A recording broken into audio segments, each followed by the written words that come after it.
Pô, e aí? Essa daí tá legal? Não, quer ver? Pera aí. Ah, não, passe. Essa é legal, hein? Deixa nessa daí. Olha. Não, pô, olha lá. Não, pera aí. Ah, não, a outra. Também essa não? Ah, eu prefiro aquela anterior ali. Essa era que tava tocando quando eu conheci meu cachorrinho. Olha só. Como achei tão bonito. Tá valendo? My fellow citizens, it is with a heavy heart that I bring you the findings of the Council. After deliberating in continuous session for the last 4 months in unceasing efforts to find a solution to the devastating problem of overpopulation threatening to destroy what remains of our planet, the World Federation Council has considered and rejected all halfway measures advanced by the various regional scientific congresses. We have also rejected proposals for selective euthanasia and mass sterilization. Knowing the sacrifices that our decision will entail, the World Council has nevertheless reached a unanimous decision. I quote, "Because it has been agreed by the nations of the world that the Earth can no longer sustain a continuously increasing population, as of today, the 1st of January, we join with all other nations of the world in the following edict. Childbearing is herewith forbidden. The conception of a child shall be the gravest of crimes, punishable by death. Women now pregnant will report to local hospitals for registration. I earnestly request your cooperation in this effort." Você está ouvindo Masmorra Classic. Olha lá, encontramos. Pode deixar rolar essa mesmo. Deixa rolar. Até o fim.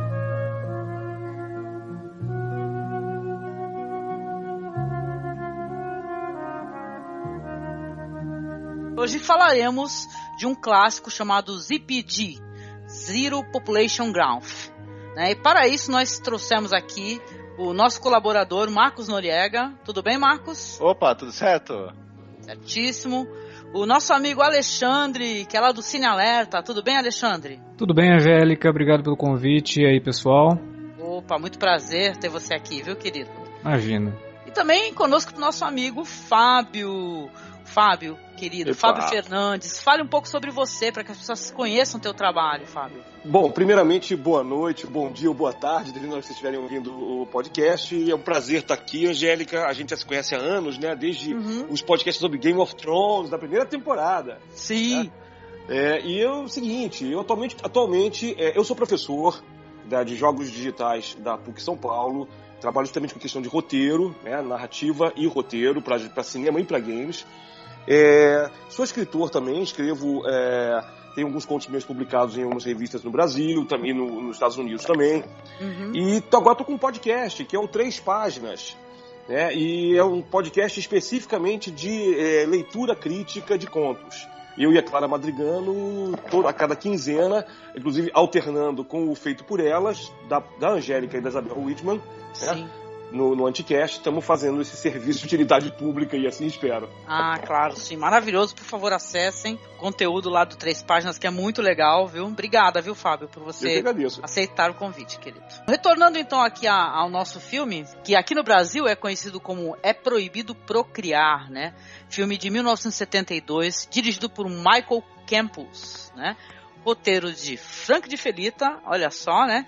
E Max Herrlich, né, que também já tem aí créditos interessantes no IMDb, com atuações de Oliver Reed, Geraldine Chaplin, Don Gordon, a maravilhosa Diane Cilento, né, que eu adoro, simplesmente, todo mundo fala de Diane Cilento, né, gente, já lembra logo de The Wicker Man, né, pelo menos eu já lembro na hora, né. O Agonia e Êxtase, com o Charlton Agonia e Êxtase, Sim. Exatamente, né, que foi esposa do Sean Connery. Foi. Vamos falar um pouco então sobre a carreira do Michael Campos, né? Que é um cara que, como eu disse, ele tem poucos créditos no IMDb. Isso é muito interessante porque eu vejo, tá? Eu particularmente, esse filme dele, que nós acessamos, que é o primeiro e único filme dele que eu assisti, né? Que ele é um filme muito importante, né? Então é meio estranho ele ser um filme onde o cara não fez um sucesso, se tornou um grande diretor e tal, porque tem todo um zeitgeist da época, né, gente? Esse negócio de filmes que é ecodistopias, não é? Que vão lançar um olhar assim sobre a probabilidades, né, do que pode acontecer no futuro, né? Tem filmes que abordam isso de uma maneira maravilhosa. Nós falamos, né, já foi gravado o podcast sobre Silent Running, né? Com Bruce Dern, conversamos muito também, entre outras distopias, é claro, esse filme acho que ele tem uma relação muito próxima também com Filhos da Esperança, né? Para não falar que não vou falar que é Ctrl-C, Ctrl-V, que seria uma crueldade, porque não é, né? Mas ele tem uma relação muito próxima. Mas em relação ao diretor, gente, vocês não devem também, obviamente, ter acessado mais obras dele, né? Mas não é interessante você ver a questão do Blaxploitation, né, e tal? Sim, o filme mais famoso dele é o The Mac, né, de 73. Isso, que eu ia falar, que tem o Richard Pryor, né? E é Sim. considerado cult, é um filme bem cultuado e tudo mais. Sim. Só que é bem esquisito mesmo, né? Que ele tenha ficado ali só nos anos 70. A filmografia dele vai de 72 a 76 e depois dá um salto pra 2008 e aí acabou. O ano passado ele morreu, né? Em maio do ano passado, quer dizer. Em maio do ano passado, inclusive o último filme dele é um filme até que a gente chama de feel good movie, né? Que é esses filmes de Natal, né, e tal. Tem a Marcia Gay Harden, né, e tal. Que é muito bizarro. Supernatural também no filme. Isso, tem o cara do Supernatural. É interessante, porque se você analisar, ele trabalhou em 72, 73, 74. Aí já pula pra 76 com um filme que eu fiquei curiosa, gente, pra assistir. Vou providenciar, vocês não tenham dúvida, que é Passover Plots, que é um filme que ele reconta assim, a história de Jesus, mas que é meio que, não sei se é meio que entregar, spoiler, mas é um filme como se ele forjasse a própria morte dele, né? Pra poder passar esse plot adiante. Não, e veja, o Jesus é o Zalman King. Pois é. Não dá pra acreditar. É muito louco esse filme. Tô doido pra ver. Eu também fiquei maluca. Quando eu assisti o trailer, eu falei, caramba, cara, como assim? Isso por si só, tu mexendo num vespeiro gigante, né? O outro filme dele lá, o The Mac, é a história aí de se eu não me engano, são dois irmãos. Um deles sai da prisão e começa a se envolver com essa coisa do ativismo mais radical dos negros, e o outro cai pra criminalidade. Vai contando a história paralela desses dois aí, né? O pessoal considera mais um filme de crítica social até do que um Blaxploitation mesmo. Mas ele tem uma carreira curiosa, esse diretor. Poucos filmes, né? Talvez o mais esquecível seja o último mesmo, que é um drama aí de Natal, essas coisas, né? Que o pessoal faz pra pagar, comprar eletrodoméstico e pagar condomínio atrasado, né, os atores. Nossa, né, porque olha só, teve o Survival de 76 e só em 2008, então teve esse Christmas Contagion, né, que é o filme dele que eu falei que é um feel good movie, né, e tal, né, que não me deixou muito empolgada, mas, porra, o Zero Population Ground, eu fiquei louca da vida com esse filme, que é maravilhoso, né. Eu tô fazendo só uma intervenção aqui rápida, eu acabei de ver o obituário dele no Los Angeles Times. Blaxploitation, eu nunca tinha visto uma foto dele. O cara é branco, de família italiana, vocês sabem disso, né? Exatamente. Ele é os cornos do Frank Langella, gente. É impressionante. Ele lembra o Frank Langella, né? Lembra um bocado. Pois é, mas assim, realmente é impressionante, quer dizer, isso é bacana, é um sinal do bom diretor, né? Pelo menos nos primeiros filmes, né? Um cara poder fazer essa transição também. O Sidney Lumet também é um cara que trabalhou também, né? Nessa chave também, né? Sim, com certeza, né? E em relação a esses filmes que são chamados de ecodistopias, né? Que filmes que falam, né, sobre essa questão de, olha, toma cuidado, olha o que está acontecendo com o mundo, né? E tal. O que vocês gostariam de relacionar? Porque é interessante a gente trazer pro ouvinte, né? Que tem coisas que são bem, até que óbvias, né? Você pensa lá ali no Silent Green, né? Com Logan's Charlton Run Heston. Logan's Run. Logan's Run pode ser bem relacionado pela questão já aí do contrário, né? Não é do nascimento, mas chega aos 30 você tem que morrer, né? Eu acho que toda essa questão, Angélica, dessa época, eu acho que foi uma das épocas, não sei se eu vou falar uma coisa aqui muito nada a ver, por favor me corrijam se eu estiver errado. Eu acho que foi uma das épocas mais honestas do cinema americano para fazer isso. Porque é o seguinte, os mocinhos, salvo algumas exceções, os mocinhos morrem no final, entendeu? Porque não dá para lutar contra o sistema como um todo. É uma coisa sistêmica mesmo, né? Você não tem esse negócio de um homem e uma mulher contra o sistema. Até tem, mas no final você não pode combater. E eu acho que esses filmes são muito mais legais como lição de futuro do que os atuais, porque eu hoje em dia eu não vejo mais com tanto pessimismo quando eu era criança, não. Eu vejo esses filmes tipo, ok, se o mocinho ou a mocinha forem por esse caminho, vai dar errado. Mas aí é legal, o filme já tá mostrando pra gente qual é o caminho que dá errado. Então vamos partir daí para outras coisas, né? Eu acho que também essa coisa desses futuros distópicos e que você sempre tem uma pessoa um casal no caso, que acaba contrariando as regras e tentando ir contra o sistema e acaba não conseguindo sobreviver, eu acho que isso ficou estabelecido um pouco também por conta desses dois livros, O Admirável Mundo Novo e mais ainda o 1984, que são clássicos, e toda essa estrutura do sistema que tenta negar a natureza humana do casal que por algum motivo se encontra, se une e tem um relacionamento proibido e que vai acabar dando errado. Infelizmente, não vai conseguir enfrentar o Zeitgeist onde eles estão inseridos ali. Isso se estabeleceu no 1984 de maneira tão forte que acabou influenciando tudo mais pra frente, inclusive o cinema, né? Sim, é verdade. Concordo. E tu, Alexandre, tua relação com essa espécie de obra que tem esse viés distópico, querido? Eu gosto muito do Cautionary Tale, né? Que é o que eles chamam esse tipo de filme. A única coisa que nos anos 70 eu vejo assim que depois o Ridley Scott melhorou muito isso, que é a questão do cenário mesmo, né? De como você mostrar esse futuro distópico. Eu acho até que o Zero Population Growth ele tem um quê de tentar deixar o negócio o mais sujo possível, mas no fim a visão, por ser um filme de sci-fi ou alguma coisa do tipo, era muito limpa, né? Você pega um filme que está mostrando uma sociedade que já não suporta mais que nasça pessoas, né?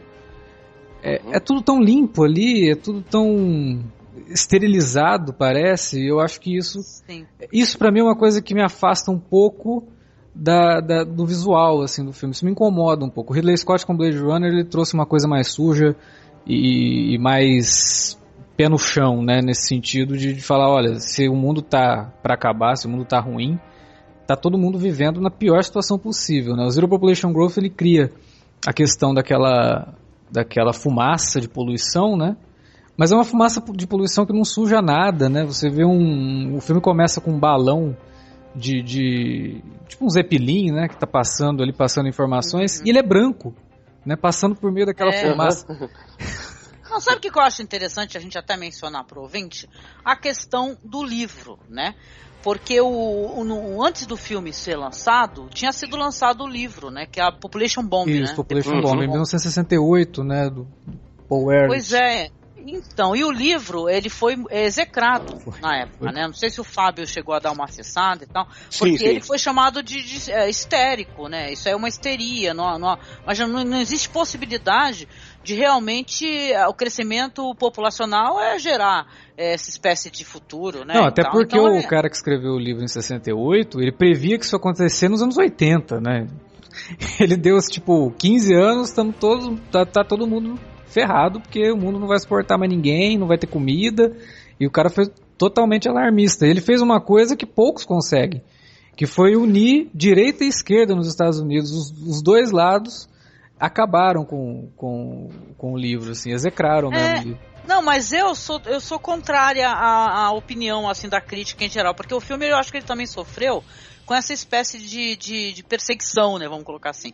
Porque, ao mesmo tempo, é uma época, se tu for parar pra pensar, né, nas coisas que estavam sendo lançadas, que nem eu falei de Silent Green, tem o The Andromeda Strain, né, ou The Crazies, né, do Romero. THX 1138, do Isso, Silent Running. São filmes que são histórias de antecipação, né, que chama, né? Tá, onde você vai ver possibilidades, né, às vezes mais negras, né? Eu acho que talvez, dentre esses aí, que ele é mais pessimista, não é? Ele é mais pessimista, ele vê o futuro de uma maneira mais assustadora e pessimista. Mas isso daí, de certa maneira, tá interligado até com o próprio Blade Runner que você comentou, que também é um futuro, não é verdade? Onde, principalmente quem lê o livro, as pessoas não têm acesso aos animais e tal, e tem aquele negócio do cara ter aquela ambição para ter um desses animais, né, que são mecatrônicos, sei lá, são robôs de certa maneira, e o Zero Population Graph é a mesma coisa também, né, só que aí nesse caso vão ter as crianças que são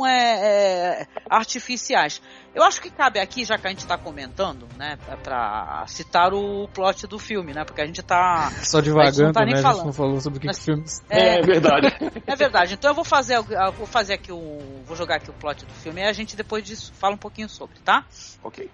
Então, o ZPD, que eu vou chamar de ZPD, que ficar falando o nome inteiro é um saco, né? Mas por aí tu encontra sempre como ZPD, viu, gente? Tranquilo. Pode chamar de É Proibido Procriar também, que foi o nome que ele recebeu no Brasil. É Proibido Procriar é um nome excelente, né? É maravilhoso, é proibido fumar, proibido proibir, essas coisas todas. Exatamente, é disso que eu me lembro. Assim, parece que... Dá pra cantar, né? É proibido procriar, foi o governo que diz, né? Então...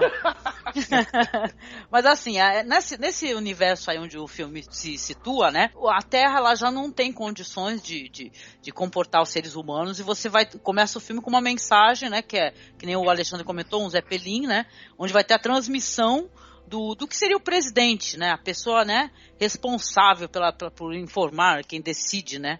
Ele falando assim que devido às atitudes de todos os administradores aí, né? Administradores ou governantes, né? Seriam, né? O mundo não tem mais condições, né? De suportar as pessoas e tal. Não existe alimento, não existe água suficiente. Então, o que eles podem fazer? Ou eles podem começar a fazer a eutanásia, né? Vão selecionar pessoas para ser eutanasiadas, ou não podem mais nascer crianças, né? Então, por 30 anos, né? Essa lei que por 30 anos as pessoas não podem mais ter filhos. O ambiente, ele é todo cheio de uma fumaça espessa, né? Que você vê que as pessoas têm que usar umas máscaras que são muito interessantes. Eu gostei dessa questão da aparência, por sinal. A máscara é legal mesmo, é um belo visual. É bem interessante, né? Aí, você não tem esses cenários de filmes onde você vê grandes, né? Tipo a gente falou do Logan's Run, né? Não vai ter nada disso, é tudo muito... É uma fumaça que você não vê, por exemplo, direito o universo onde eles estão, né? Então, o que inclusive deixa o filme mais barato, é bem interessante. Eu acho até que isso foi um recurso muito bem empregado para poder esconder que eles estavam gravando ali num lugar limitado, né? A maneira como os cenários e as vestimentas são feitas, porque é um cenário muito econômico, você vê que não tem preocupações assim com decoração, com sofisticação, com luxo, e as pessoas usam roupas todas iguais também. Então, você também intui do cenário que tem uma padronização de pensamento, de sentimento e talvez um poder meio centralizado ali, né? Uhum. Sim. Mas só tem uma coisa que me incomodou o filme inteiro, eu fiquei tentando entender e não se dá pista nenhuma. São os medalhões que eles usam, que aparentemente parecem a forma de uma folha, se eu não me engano. Sim. E é o seguinte, só se explica por um único motivo. Era da moda usar medalhão na época. É verdade. Talvez dentro do livro, né, Fábio? Talvez tenha uma explicação mais específica, né? Talvez tenha ficado perdido, né, dentro dessa questão da transposição pro roteiro. Teve um momento que um dos personagens até pega o medalhão e eu achei que eles fossem explicar isso, mas aí passa e não... Ficou na ilha de edição. Pode ser, né? Pois é. Porque tem muita coisa no filme que é interessante, que não precisa explicar. Aquela cena do museu. Aliás, uma sacada que eu achei genial, que também não é exatamente original do filme, mas ficou muito bacana ali, é aquela coisa deles trabalharem no museu, os dois casais, e ficarem reproduzindo como era a relação de dois casais swingers da década de 60, 70. Até porque tinha liberdade sexual, né, e tal. Né, até porque o filme distorce, o filme não, né? O roteiro distorce bastante para a população daquele futuro, como que as pessoas viviam no século XX, né? Tem um filme que é mostrado ali falando de como que as pessoas se alimentavam, achando um absurdo, né? Que as pessoas comiam ao ar livre e que o queijo para ser bom tinha que ter fungo e não sei o que. Exato. O filme ele faz questão de mostrar isso daí de uma maneira detalhista e as pessoas ficam assistindo no cinema, né? Sim. Nessa história vai ter um foco também muito interessante nos personagens da Geraldine Chaplin e do Oliver Reed, né? Que eles são o Russ e a Carol. Eles são um casal, né? Onde que vocês veem que eles trabalham nesse museu que o Fábio mencionou. Esse museu que ele reproduz como é que era o comportamento das pessoas, explica-se, por exemplo, o que era uma bomba que colocava combustível num veículo, como é que funcionava isso daí, Sim. o que era um gato, o que era uma galinha, todos empalhados. Eles não têm acesso mais a essa espécie de coisa, porque o mundo, né? O mundo ele foi destruído, inclusive, de maneira radioativa, pelo que eu pude entender. Isso a gente descobre depois, no final do filme, né? A gente descobre por que o mundo não comporta mais pessoas, né? Porque tem uma grande parte do mundo que está contaminada por radiação. Inabitável, né? Isso é verdade. Isso daí nos leva até a questão do Logan's Run, né? A farsa, né? Que às vezes é conduzida. Eu tive essa impressão, exatamente. né? Que existe uma farsa ali, né? Em andamento. Mas assim, só mencionando aí o personagem que tem mais foco dentro dessa questão, vai ter o personagem da Diane Cilento, que ela é Edna. A Edna, ela também atua junto com o Oliver Reed ali, fazendo essas demonstrações de casais ali, que o marido vai sair de cena, e os dois vão começar a se beijar. E o marido dela, que seria o Don Gordon, que é um cara que, por exemplo, está em A Profecia 3, né? Mas o pessoal comenta que esse é o melhor papel dele, assim, ele entendeu? Tá bem mesmo na carreira dele, né? E assim, gente, falando do universo em si, né, que o filme está inserido, vocês falaram muito de maneira interessante sobre a questão alimentar, né? O filme foca de uma maneira legal, que eles, por exemplo, num restaurante, gente, onde tá tocando aquela música ambiente, com violinos e tal, aquela lotação, e tipo, todas as comidas, elas vêm como se fosse pasta de dente, aquelas pastas, né? Aí ele tá falando, hoje tem hambúrguer, não sei o que lá, como será o sabor desse hambúrguer, né? Só que tudo é a mesma coisa, na verdade, nada tem sabor. E eles mesmo, como o Marcos disse, eles têm essa questão comportamental, porque eles parece que os sentimentos deles são meio, né, eles não entendem, por exemplo, o que é ciúme, né? Então, alguns sentimentos humanos também, eles também parece que eles com o tempo foram podados, porque eles são tão pasteurizados que eu acho que eles não sabem nem o que sentir, né? Não, mas assim, uma coisa, eu não sei se existe uma suspeita exata de em que época se passa isso. Porque tem uma cena no subterrâneo que eles acham jornais, a Geraldine Chaplin acha jornais velhos, mas os jornais ainda não estão se desfazendo no dedo, né? Quer dizer, estão amarelados, mas E tem a cena do cinema também, que tem umas pessoas mais velhas, que quando vem a cena do pessoal comendo, tem um cara que fecha o olho e lambe os beiços. Quer dizer, esse pessoal lembra. Isso aconteceu 30, 40 anos antes, não é uma coisa de 2, 3 gerações, foi dentro de uma geração. Então, assim, isso é que eu acho que é um pouquinho forçado, mas como o filme inteiro coloca isso de maneira muito, muito, muito intensa, a gente tende a comprar a ideia e esquecer, né? Mas você vê que ele bota toda hora uma pista de que não, peraí, algumas pessoas ainda lembram. Talvez o Russ e a Carol McNeil não lembrem porque eles devem ter nascido pouco depois disso, né? Sim. Isso aí é início do século XXI. Sim, porque eu acho que até devido que tipo anos 80, né? Que o cara tava prevendo que talvez isso acontecesse, né? Tem umas cenas muito emblemáticas, assim. Por exemplo, tem uma cena do restaurante onde ela tá com os legumes frescos no colo, né? Tá comendo aquela comida e tal, e tá com os legumes frescos, e ela é roubada, né? No restaurante. E essa cena é a cena da pessoa gritando bebê, né? Baby, baby, baby, né? E tal, e os caras vindo, né? Porque assim, mais uma coisa que a gente não explicou, mas é interessante falar, que as crianças nascidas, geradas antes da lei, elas são marcadas, né? Com uma espécie de, sei lá, eles têm um dispositivo lá onde aparecem as crianças sendo marcadas, né, onde pode fazer um leitor, que elas estão autorizadas a estar vivas, né, que foi antes da lei. Já as crianças esse não, né? que aparece na testa das crianças é before edit, alguma coisa assim, não é isso? Antes do edit. Isso. Tanto que quando tá aquele Zeppelin informando lá que é proibido procriar a partir daí, né, tem uma loira que tá grávida com barrigão, né? Ela tá sorrindo, ela pensando, eu já tô grávida, né, e tal. E tem uma coisa também legal, que eles colocam a paranoia e a inveja, sabe? E aquele sentimento interessante, né, dos oprimidos não se juntarem dentro de sua opressão, né? Uma coisa que é conversado hoje em dia também, de uma maneira legal, que assim, os que têm filho, eles são delatados pelas próprias pessoas, entendeu? Até porque eles são incentivados a delatar, eles ganham ração extra, né, se eles delatarem.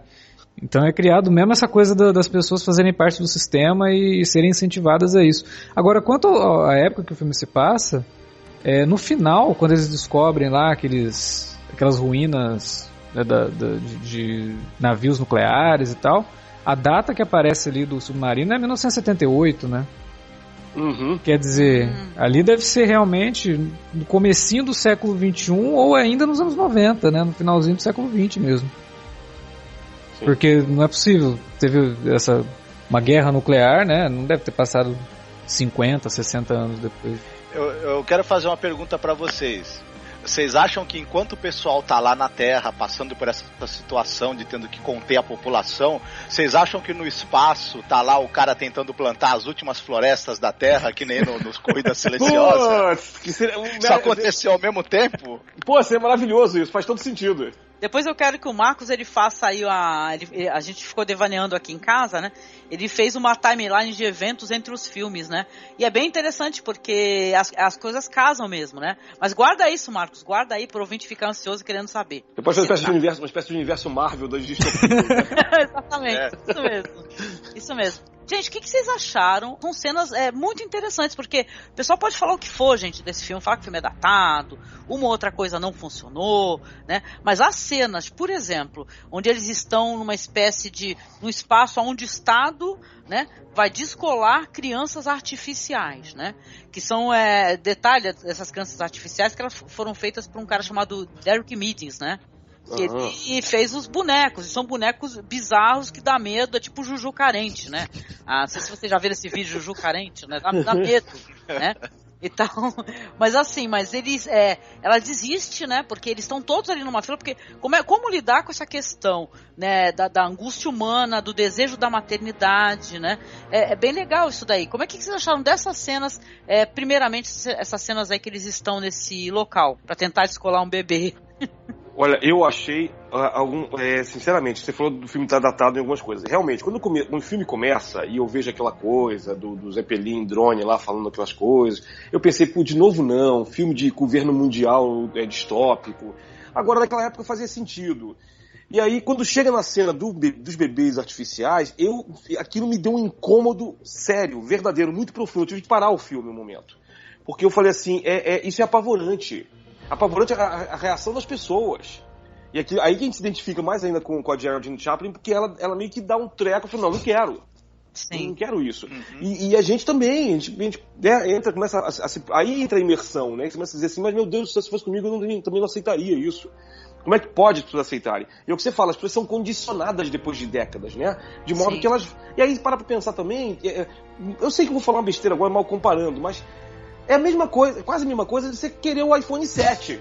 Ah, sim. Entendeu? Uhum. Que não tem a porra do headphone com fio, entendeu? Você tem que pagar, sei lá, 14 mil, parece, pelo câmbio de hoje, 14 mil reais o iPhone 7 e 1.400 o fone. Que isso? Não faz sentido essa merda, não faz sentido. Eu adoro meu celular Moto G primeira geração. Não, eu já tive um iPhone, agora eu tô com Android, eu vou comprar um Zenfone e acabou, entendeu? Aliás, se alguém da Lazo estiver me ouvindo, aceito o dinheiro em troca do jabá. Aceito o celular em troca do jabá. Agora é o seguinte, no iPhone nunca mais. E aí é a tal história. A gente fica brigando sobre isso hoje em dia, discutindo sobre isso, e para pra pensar. É claro que aquilo ali, evidentemente, tem um outro viés, né, da questão como você falou, Angélica, a necessidade de ser mãe. Né? Ou não necessariamente a necessidade, agora está se discutindo muito essa questão do instinto maternal hoje em dia, mas sim, a possibilidade, mas quando você se depara com a impossibilidade de ter filhos, não por você não poder gerá-los, mas porque o Estado não quer que você tenha, eu suponho que a pessoa acabe se agarrando, tanto mulheres quanto homens, ao kit, a next best thing. E é uma merda, mas é o que tem. Então a pessoa vai e pega. Mas isso pra mim realmente tem um componente de terror no filme. É um componente que me aterrorizou. porque dá a entender que a solução encontrada pelo Estado por uma grande corporação que está lucrando bastante com essas crianças que são vendidas, né? É você criar um produto, né? Você transformar o desejo da mulher numa necessidade de consumir um produto, né? E você quer, tipo, tampar o sol com a peneira, né? Você quer acabar com um problema, que é o problema da superpopulação, criando um outro, né? Que é a necessidade por algo grotesco, se você for levar em conta. Isso, exatamente, gera um outro problema. Gera um problema que é interessante, como o filme aborda, a questão da depressão, sim, né? Porque a personagem da Diane Cilento, ela tem um desses filhos, crianças artificiais, e ela não quer mais cuidar, né? Então você vai ter uma tela... Eu adoro isso quando aparece nos filmes, gente. É uma coisa muito gostosa, né? Ela tem uma tela plana, que é algo que hoje em dia é uma coisa comum, né? As pessoas têm, né? Uma tela plana onde ela está fazendo uma videoconferência falando com um psicólogo, né? Ou um psiquiatra, né? Que, aliás, gente, vamos mencionar, porque é impossível não mencionar. Essa personagem aí que faz a psiquiatra, que a Diane Cilento se consulta, é nada mais, nada menos do que a personagem lá da Festa de Babette, viu? O nome dela é Brigitte Federspiel, né? Que é essa psiquiatra, Marcos. Lembra das irmãs da Festa de Babette? Sim, poxa, sim. Então, maravilhosa, adoro essa atriz, gente. Quando eu fui ver, não, eu te amo, entendeu? Eu adoro. Gente, é muito legal. Porque aí você vai ter que lidar com a questão psicológica, né? Como resolver angústias humanas. Se você, vamos acabar com a superpopulação, né? E tal, né? Vamos tentar resolver essa questão. Apesar que mais pra frente eles vão tentar revogar esse negócio da lei, né? As crianças que foram geradas antes da lei estão querendo também alterar. Ou seja, né, vai rolar mais eutanásia, né? Então, isso aí não tem... É um futuro bem negro mesmo. O interessante... Então, não, essas crianças androides que são oferecidas, elas não conseguem suprir essa falta que as mães, esse sentimento materno que as mães têm.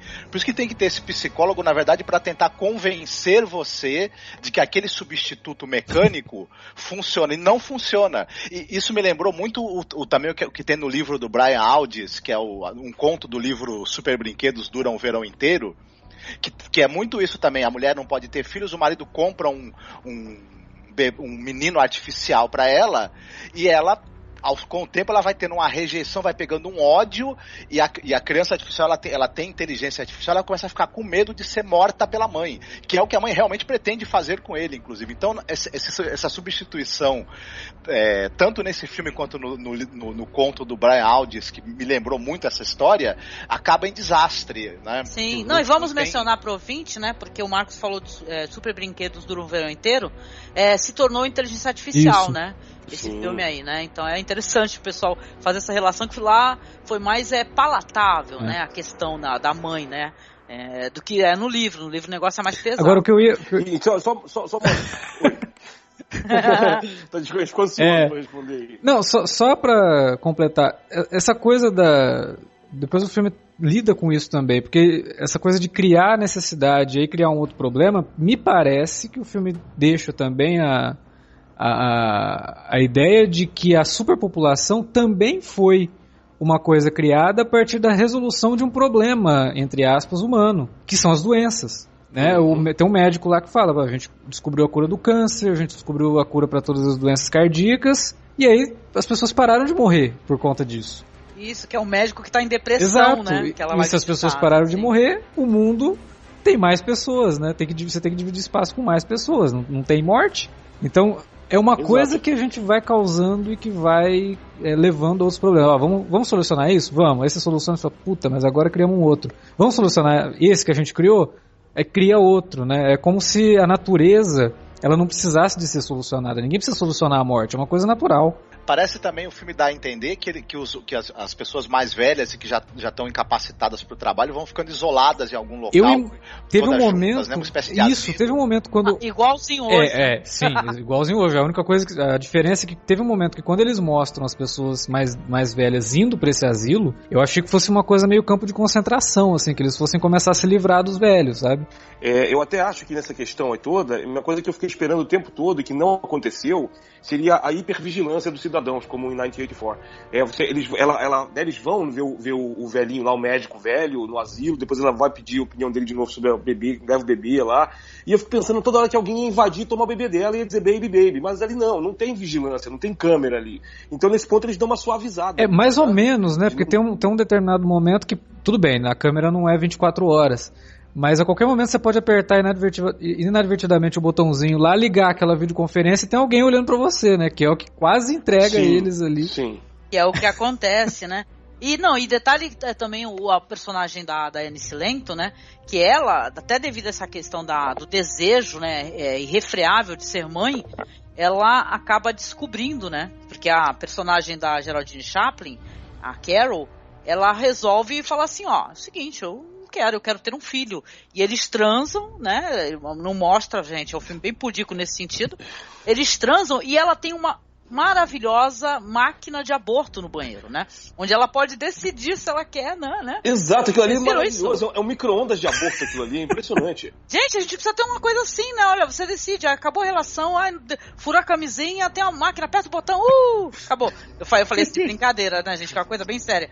Mas é que eu vi um debate tão interessante do Quebrando o Tabu, né?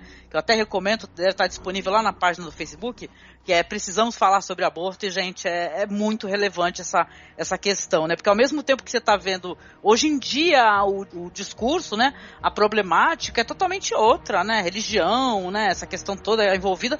E o filme, ele não perde 2 segundos com isso, é maravilhoso. Ela simplesmente tem um botão onde ela aperta ali, ela se posiciona, não é nada intrusivo, né? Parece que ela só se posiciona à frente e ela aperta a bolsa. A diferença é que nesse caso é uma coisa imposta pelo Estado, né? Você tem que fazer o aborto. E ela se rebela simplesmente por pensar, não, eu que tenho que decidir se eu quero abortar ou não, né? Que deveria ser o correto, né? Deveria ser. E é uma decisão, gente, se for parar pra pensar, é quase que uma decisão insana que ela tem. Sim, nesse caso ela não vai poder parecer, óbvio, barriguda de jeito nenhum. A criança nunca vai poder vir à luz, porque, gente, dentro dessa sociedade, eles verificam, como eu disse, se a criança tem essa marcação na testa, né? Então ela tá condenando, né? Ela está se condenando, tá condenando o filho dela e juntamente com o marido. Sim, porque a gente não comentou isso, né? Quando descobrem que uma família teve um filho depois do ato de Zero Population Growth lá, a família é exterminada, né? Sim, eles colocam uma espécie de cúpula, né? E tal, que ela vem com um avião, né? Vem trazendo assim um helicóptero, ela vem trazendo uma cúpula, vai cobrir a família inteira, pai, mãe e filho, e eles vão ficar por 12 horas lá presos até serem, né, mortos por gás. Tem o perímetro de execução da praça, sendo elevado para um determinado local certinho, porque eles são muito organizados, né? E é naquele local ali que a execução vai acontecer, através de sufocamento dentro daquela cúpula. Por que eles 12 colocam, horas, né? Uma coisa... Isso. É importante, né, mencionar 12 horas, porque isso vai ter relevância. Sim, não, e até porque é a punição, né? É a punição, porque eles falam, você vai ficar por 12 horas contemplando o que você perdeu, né? Sim. Não, e depois o corpo é pulverizado. Mas é uma coisa interessante, porque você fica preso ali, mas eles passam uma tinta em volta para as pessoas de fora não poderem lhe ver. Eu fiquei refletindo sobre essa maneira de levar essa execução a cabo. Ao mesmo tempo querem preservar o momento daquela família ali dentro, eles terem as últimas horas só para eles, mas ao mesmo tempo pensando no que eles perderam, não expõem essas últimas horas do pessoal para o público, que também seria interessante em termos educacionais, de quem tá fora poder ver o sofrimento dos outros e pensar, não vou fazer igual, né? É muito dúbio. É uma coisa medieval, né, Marcos? Porque as punições têm que ser exemplares, né? Elas têm que ser em público para que todos possam ver, né? Ou seja, ao mesmo tempo que eles estão no futuro, né, onde não existe, por exemplo, mais algumas doenças, né? Estão tendo que, ao contrário, né, fazer o controle populacional, eles estão fazendo uma coisa totalmente medieval, né? Sim, e tal, né? É absurdo. Essa coisa da execução, a praça de execução é algo completamente, né, do período medieval ou antes, né? É interessante esse anacronismo no comportamento, né? E na maneira de legislar que existe nessa história. E é uma solução interessante também para poder chegar ao final do filme, né? E eles terem aquele plano de fuga e tal. Sim. Ao mesmo tempo que é uma solução conveniente deles pintarem um negócio de vermelho, que aí ninguém vê do lado de fora e do lado de dentro, eles conseguem fugir. ao mesmo tempo passa essa ideia. Então foi uma boa ideia, uma boa sacada do roteiro utilizar isso daí. Sim. Eu queria fazer uma introdução aí com relação ao que foi falado antes, para lembrar que o Brian Aldiss também tem uma outra história que lembra um pouco ZPD e Filhos da Esperança. Aliás, o nome do livro em português saiu aqui como Jornada de Esperança. É um livro de 64, saiu no Brasil no final da década de 80. E é sobre exatamente isso, a intervenção. É coisa do antropoceno que a gente está falando hoje, né? A gente está na merda que a gente está pela nossa intervenção nas coisas, né? E por excesso de radioatividade na atmosfera, porque a radioatividade, né, é aquela insidiosa por causa dos acopamentos eletrônicos, dos satélites e outras coisas, a população humana fica estéril. E a história se passa exatamente na nossa época, mais ou menos 2010, 2020. Tá todo mundo sessentão, não tem mais criança. E a sociedade está virando medieval de novo. E tem o Greybeard, né, que é um dos principais, que é o protagonista, ele e a esposa dele ficam de olho nisso, porque tem pessoas aparecendo querendo canibalizar tudo, outros aparecem fazendo meio que uns shows meio medievais para atrair pessoas, para séquitos de seguidores, para eles conseguirem ficar por cima da carne seca, né? E aí, de vez em quando, rola um boato de que tem criança por aí, que as crianças estão voltando a nascer. Que até o final do livro você não sabe se isso é verdade ou não.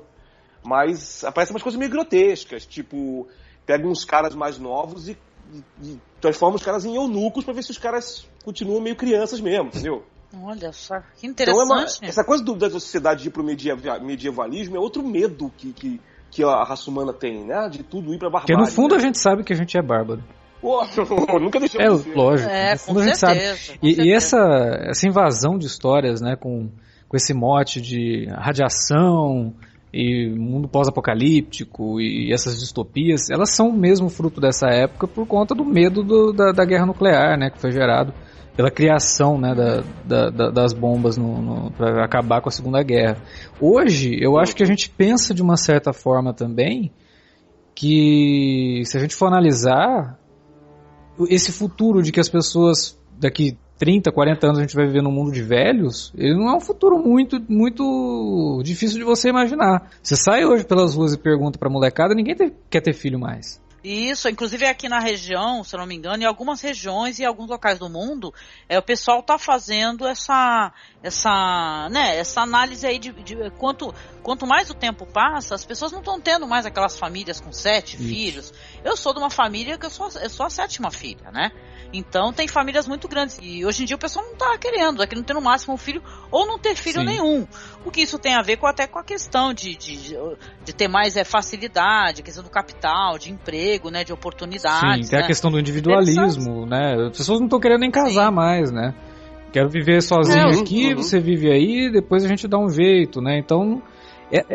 Isso, os filhos estão ficando até quase os 30 anos na casa dos pais, né? Tá mudando, né? Sim. Então eu acho que daqui pra frente a gente tá num bom momento para começarem a surgir novas distopias aí, baseadas nesse, entre aspas, medo, né, de que de repente todo mundo, daqui 40 anos o mundo vai ser um mundo de velhos, não vai ter muitas pessoas jovens, né? Pois é, não, a gente fica com medo de distopia, né? Imagina, por exemplo, uma distopia onde você não pode ir pra rua se manifestar e toma bala de borracha. Imagina que coisa absurda. Imagina que coisa louca seria escrever isso 10, 20 anos atrás, né? Pois é, né? Veja bem, né? Exatamente o que acontece hoje em dia. Eu queria trazer uma relação, algumas relações, porque as pessoas, elas realmente elas comparam muito esse filme com outras obras, claro, né, que tem a ver, que a gente falou, o que estava acontecendo na época. Os anos 70, a gente, foram anos prolíferos demais, né, para ter obras assim, nesse nível, né. E falando do Filhos da Esperança, né, que tem uma cena específica que é muito interessante, mais do que uma.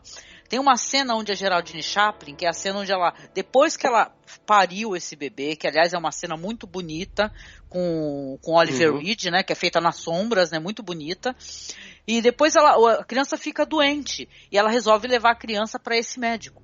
O que acontece? Ele foi inteligente, né, o marido dela, o Russ, ele arrumou um bebê, né, que é um bebê que é um mecatrônico foi uma conveniência legal do roteiro, né? Porque é mostrado no começo do filme que os caras enfrentam filas gigantescas para conseguir uma criança. Mas aí quando ele precisa de uma, ele vai lá e pega, e beleza, e tranquilo.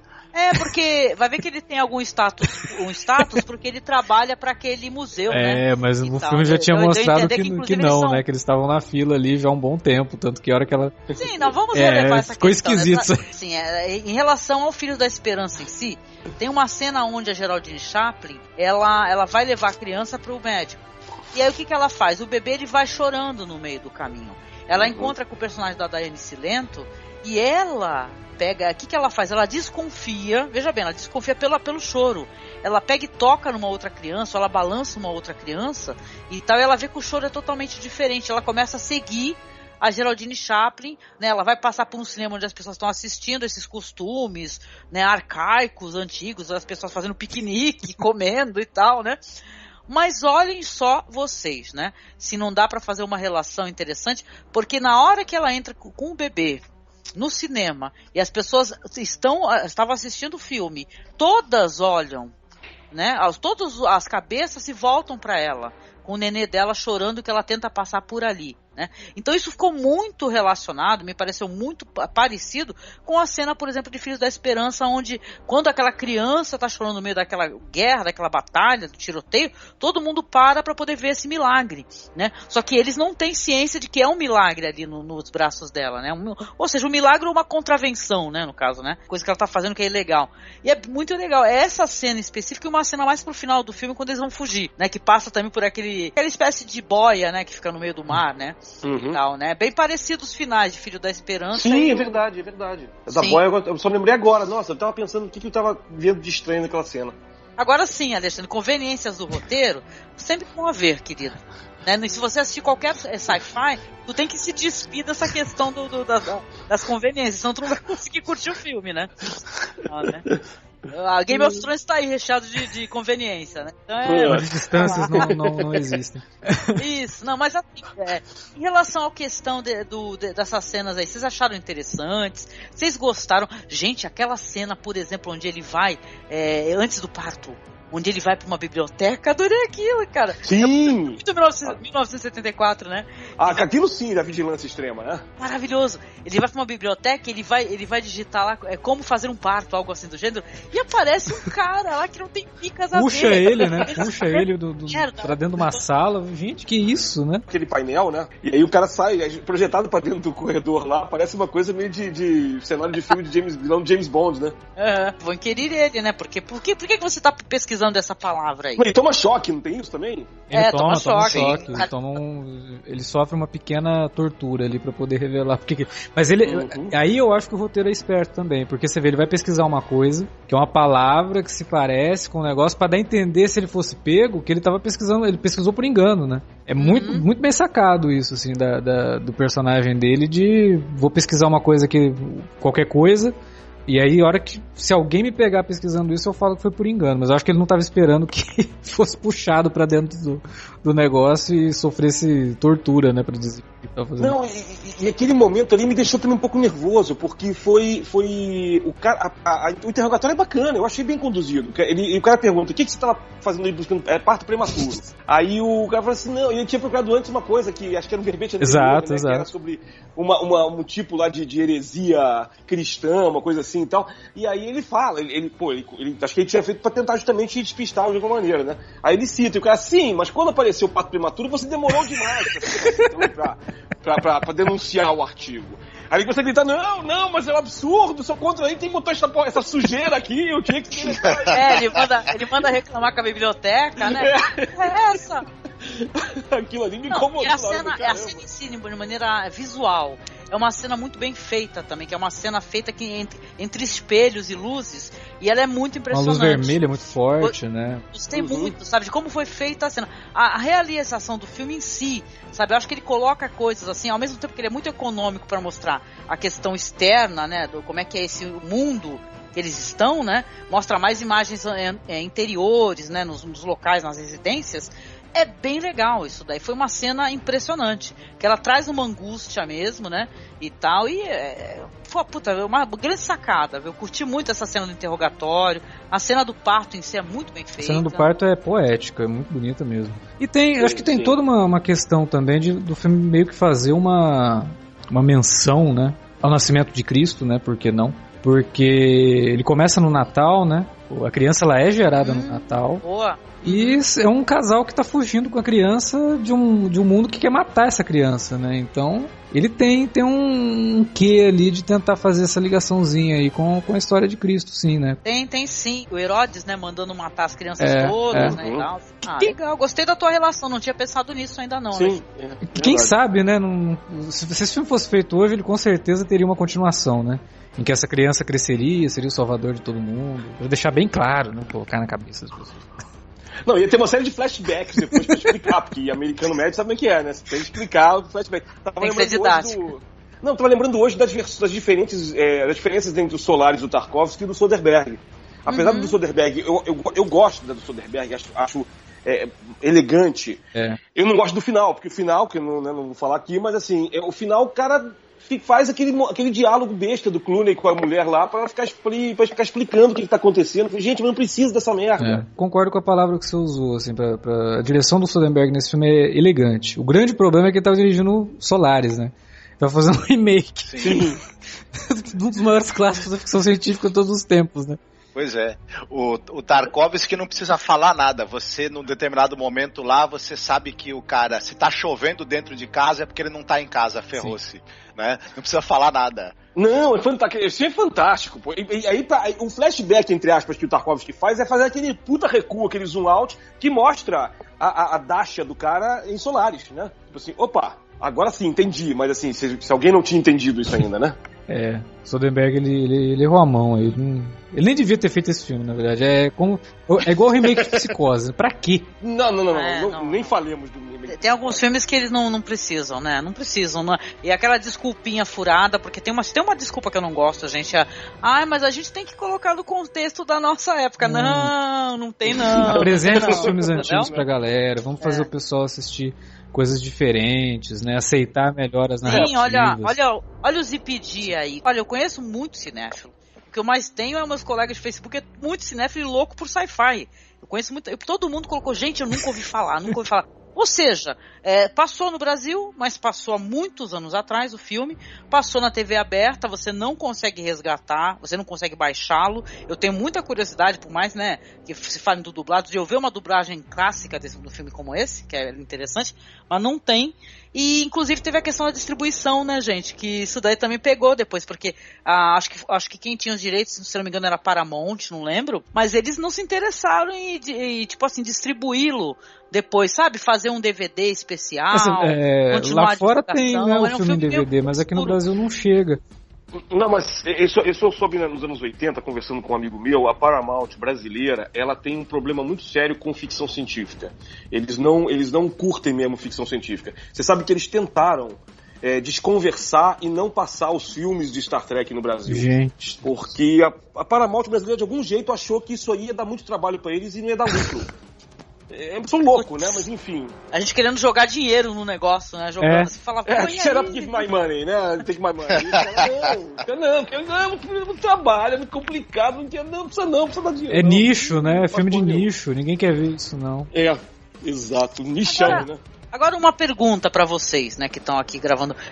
Hoje em dia, é pouco, né? Existe uma de obras com esse contexto, né? Com essa questão que seja pessimista, ou que seja otimista, ou que seja utópica, né? Nesses filmes, assim, com essa espécie de discussão. Por quê?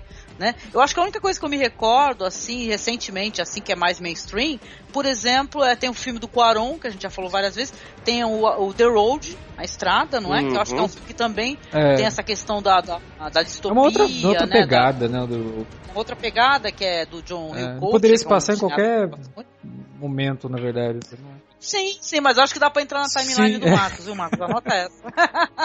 Eu não sei se o Marcos botou na timeline dele o seguinte, é um filme da década de 70 também, chamado The Ravagers, que aqui no Brasil passou como Um Novo Começo, com Richard Harris. Não assisti.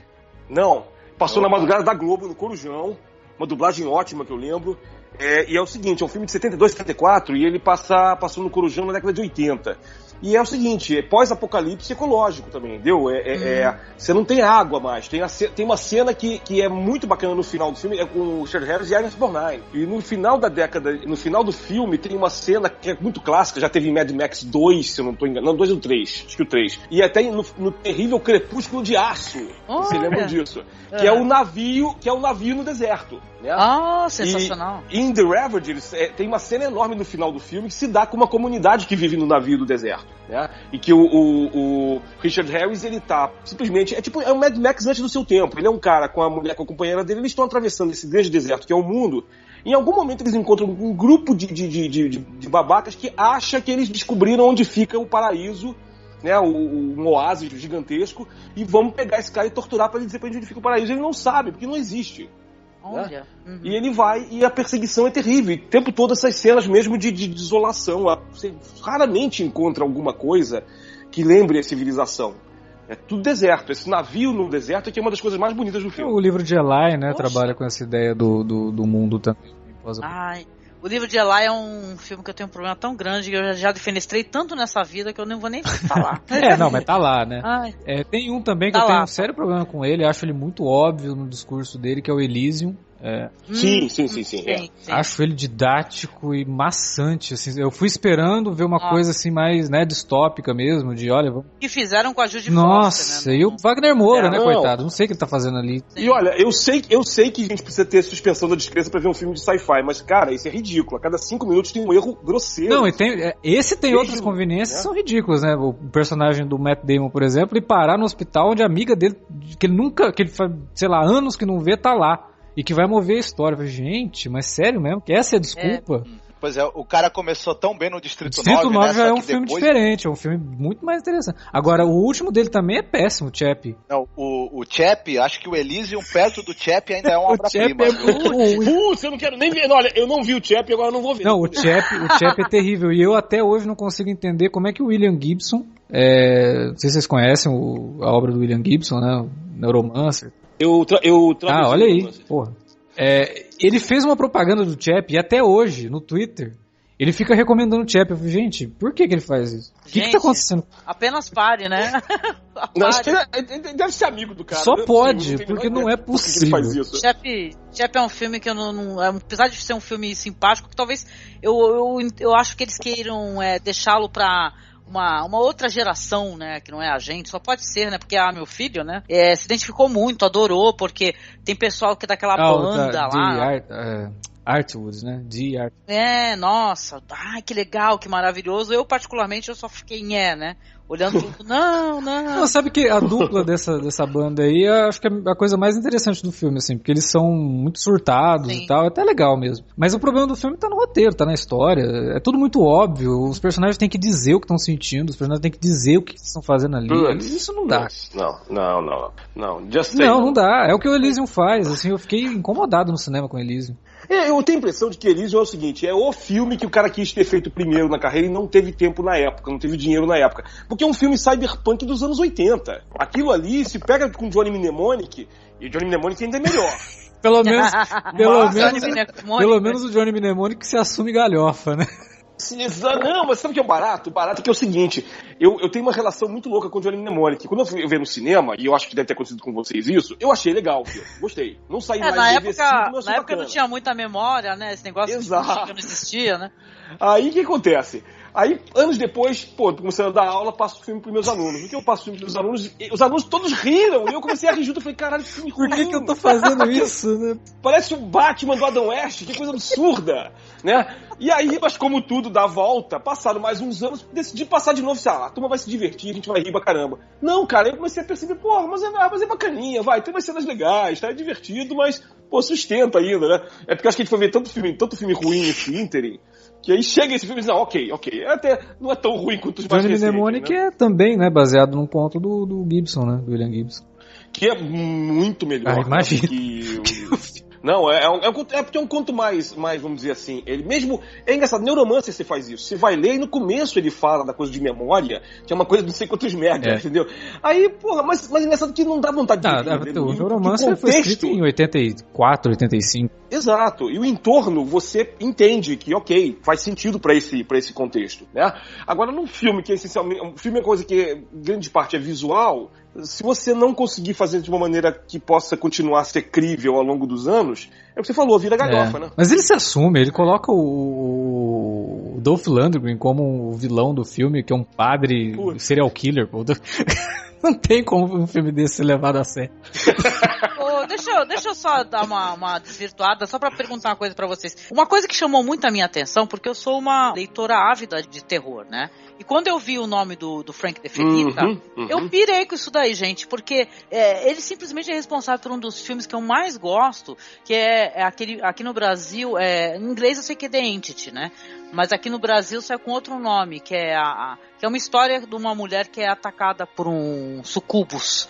Sim, esse muito legal. O livro O Enigma do Mal. Enigma do Mal aqui no Brasil. É Barbara Hershey que faz, não é? A Barbara Hershey tá maravilhosa, com efeitos especiais sensacionais também, né? E tá um filme muito controverso com essa questão de estupro, até porque ela é desacreditada, né? Ainda mais quando fala que é um espírito, piorou, né? Se não acredito em você quando você fala que é gente mesmo, imagina quando é espírito, né? Mas o Frank De Felitta, ele é um cara que ele é muito bom nos livros dele para criar senso de ameaça. Palpável e um terror que vai se tomar conta de você por conta dessa ameaça, desse senso de perigo. E ele passa isso muito bem nesse filme, né? O roteiro funciona, tem muitos momentos que funcionam como terror, na verdade, por conta dessa constante ameaça da delação dos seus amigos, por conta do patrulhamento do governo. Até vocês falaram dessa cena em que o Oliver Reed vai na biblioteca, talvez ele nem tivesse total consciência do quanto esse patrulhamento existe, mas na hora que você tentou dar um passo além, você descobre que o patrulhamento tá aí pronto pra te pegar, né? Não, maravilhoso, gente. A cena que a Geraldine Chaplin, a Carol, ela volta pra casa com o bebê depois da consulta, sério, aquilo é uma cena de terror, gente. Quando ela volta pra casa e a Edna, que é a Daiane Cilento, tá sentada no sofá dela, do lado daquele bebê falso, e junto com o bebê dela também, com a criança dela, que é uma criança artificial, é uma cena de terror, cara. Ela tem um tom de terror. Você fala, cara, fudeu. Você mesmo sem saber, porque eles começam a fazer ameaças, né? Eles começam de maneira... É bem interessante esses personagens com os amigos deles, eles começam a ameaçá-los. Fala assim, deixa eu segurar a criança. Aí, gente, são cenas boas, porque aí eles vão começar a se meter no cotidiano e a mãe não consegue mais segurar a criança no colo, o pai não consegue mais brincar com o bebê, só os dois vão se metendo ali e tudo é eles, entendeu? Essa é minha vez de segurar o bebê. A maternidade tem aquele negócio da amamentação, né, que é uma ligação muito forte da mãe com o filho, né? Uma hora ela chega, o que a personagem, a Edna, tá fazendo?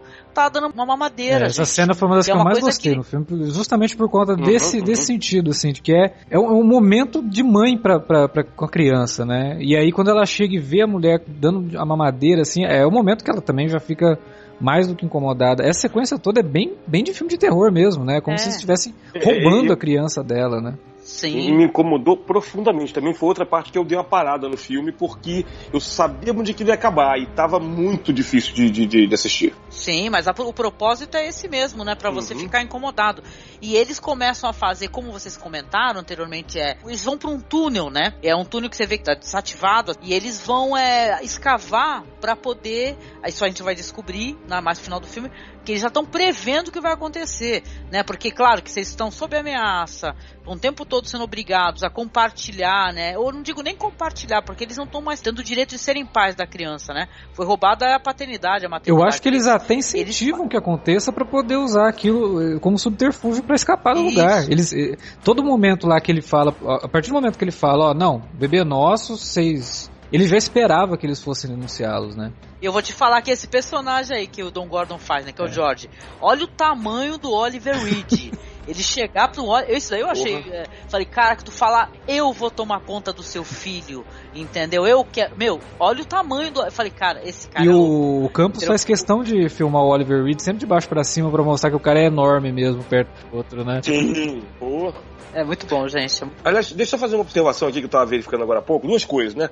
Primeiro que o Frank De Felitta, ele também é autor do ótimo Audrey Rose, né? Isso, que saiu também como filme, com Anthony Hopkins. Com Anthony Hopkins, primeiro, o Robert Wise dirigindo. E olha que interessante, acho que essa cena da criança, do bebê artificial e dos pais lá, da Nancy Lento com o outro lá, de falsos pais, o Frank De Felitta é especialista em exatamente terror do cotidiano com família, né? Sim. Então tem essa coisa que sabe amedrontar. E eu não sei se vocês repararam uma curiosidade besta, porque eles não têm parentesco, mas o outro autor, o Max Hurley, que é o criador daquele livro também, The Reincarnation of Peter Proud, que é um ótimo filme também, o sobrenome dele é exatamente igual ao do Paul Ehrlich, né, do Population Bomb, né? Olha, sim. Interessante. E não são parentes, isso que é a coincidência do negócio. Se ele tivesse sendo entrevistado, ele ia falar, não somos parentes. Pois é, o Paul Ehrlich não é parente daquele químico e Paul Ehrlich... Aí tem outro que eu também tanto que ele tá no Facebook, no Wikipedia como Paul R. Ehrlich, né? Que o Paul Ehrlich é aquele sujeito que criou um dos primeiros remédios contra a sífilis e tal, né? Enfim... Olha, uma curiosidade que, sinceramente, não fazia a mínima ideia, querido. Mínima ideia.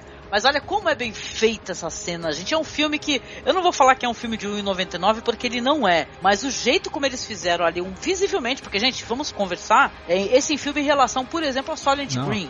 Ou então até o mesmo Silent Running, né? Que são filmes que são visivelmente... Você vê que tem orçamento envolvido. Pô, Logan's Run foi rodado em 70mm. Porra, sim, né? Não tem nem comparação. É muito... O Planeta dos Macacos, né?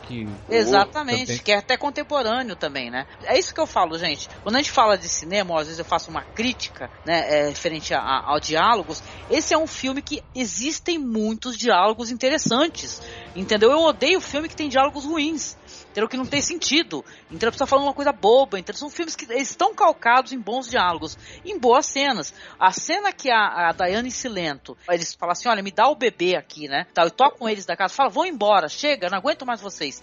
E eles vão pra rua, e ela começa a gritar, esbravejar, e ela pega o bebê dela, gente. Que isso daí é uma cena foda, porque inclusive tá na capa do VHS italiano, né? Qual que é o nome do título em italiano, Marcos? Do filme? Mondo Maledetto, não sei que lá, Del Bambole. Achei que fosse Maquê, bebê, não. Maquê. Não, mas é uma cena, gente, é impressionante, porque ela pega aquele bebê falso que ela tem e ela joga e quebra a criança com uma... parece coisa do Planeta dos Macacos, sabe? Ela bate e aí o bebê mecânico sangra. Aquele fluido, não é vermelho, mas é um fluido que você vê que eles não dão um background assim pra tu ver se eles têm algum sentimento envolvido, alguma inteligência artificial, né? Parece que um pouco, sim, mas ela cometeu assassinato naquele momento, né? Sim. É uma cena sensacional, e eles gritando, baby, baby. Não é a mamãe, a cena final é catártica pra personagem, né, que lá no começo estava depressiva por ter aquela criança que ela sabe que é um mecatrônico, é um troço que não tem sentimento, ele é programado pra ter sentimento, né? Então não é um sentimento genuíno. E aí o momento que ela destrói é catártico pra personagem, é uma bela cena. Eu acho que isso que você falou, Angélica, vale muito, assim, porque é um filme que, tem todas as dificuldades de orçamento, a gente nem sabe o orçamento dele, não tem informação sobre isso, que é uma coisa até rara hoje em dia, né? Hoje em dia a gente sabe o orçamento de filmes até da década de 30. Mas ele é um filme de ideias, né? E eu acho que por ele ser um filme de ideias e de ideias muito marcantes, muito boas e muito relevantes, os problemas que a gente discutiu aqui ao longo do podcast, eu acho que talvez não sejam realmente problemas, assim, porque é mais importante que o filme disse, né, do que a forma, né? O conteúdo dele é muito interessante. A mensagem eu acho que a direção, né, também a mensagem é forte. O diretor, ele se vira muito bem com o pouco que ele tem. E é óbvio que alguns problemas ou outros vão ter, como aquele que eu falei, que é um furo de roteiro, porque, né, o filme estabeleceu uma coisa e de repente ali no meio que se quebra para poder a história continuar andando. Mas isso eu acho que é o de menos, assim, porque a ideia do filme e as ideias que ele trabalha, elas são muito bem desempenhadas aqui. Ele consegue realmente colocar tudo de uma forma que as pessoas porra, ao ponto de você assistir o filme e se sentir incomodado. O filme, eu acho que ele funciona muito bem, esse tema que é muito recorrente na ficção científica, que é essa coisa da razão, da tecnologia e do controle, se sobrepondo aos sentimentos humanos ou à natureza humana, isso gerando, claro, tensões insuportáveis e levando ao desastre. Eu acho que o filme, dentro dessa tradição de discussão desse tema, ele se insere muito bem, tanto nessa tradição da ficção científica dos anos 70, que é uma ficção científica mais cerebral, aí, mais centrada mesmo em discutir temas prementes aí para a raça humana, já que a raça humana estava com medo da extinção via guerra nuclear. Essa discussão da destruição do meio ambiente, do aumento populacional, estava muito em pauta, né? Então acho que ele é um bom exemplar de um período muito, muito, muito interessante da ficção científica, em que na verdade os temas discutidos estavam em primeiro plano. Até porque você não tinha toda essa facilidade para efeitos visuais e você não tinha essa coisa da ação, né, tá em primeiro lugar. E nem também talvez do que também durante um tempo imperou, que é a coisa da ópera, né, da space opera, né? Sim. É que com o Star Wars depois, né, meio que entre aspas muito grandes, né, degringolou tudo que estava acontecendo na ficção científica. Mas é porque a ideia do George Lucas era outra mesmo, era fazer uma coisa mais pra cima, né? Ele tava começando a ficar incomodado com tanta coisa pra baixo. Ele mesmo fez o THX 1138, que é um filme bem pessimista. E aí o Star Wars, que eu nem considero sci-fi, pra mim é fantasia espacial, não sci-fi. Mas já muito tempo de definir o que é isso mesmo. É fantasia com uma capa de ficção científica só. Não dá, não é sci-fi, né? E aí veio pra mudar um pouquinho, né? Mas aí, mesmo tendo mudado, tem outras coisas que foram sendo feitas ao longo do tempo aí que mostraram que a gente ainda continua preocupado com isso, né? Detalhe, a gente continua preocupado, mas a gente, né, claro, né, somos humanos, a gente um pouco se move para tal, né? Sim, e é até utópico, né, da gente imaginar que esses filmes com a mensagem tão importante que eles têm para passar cheguem até as pessoas e entra por um ouvido e sai pelo outro, né? Sim. A pessoa sai do filme e fala, legal, né? A gente pode mesmo viver isso aí. E depois, no dia seguinte, ela esquece do que ela acabou de ver e continua repetindo os mesmos erros.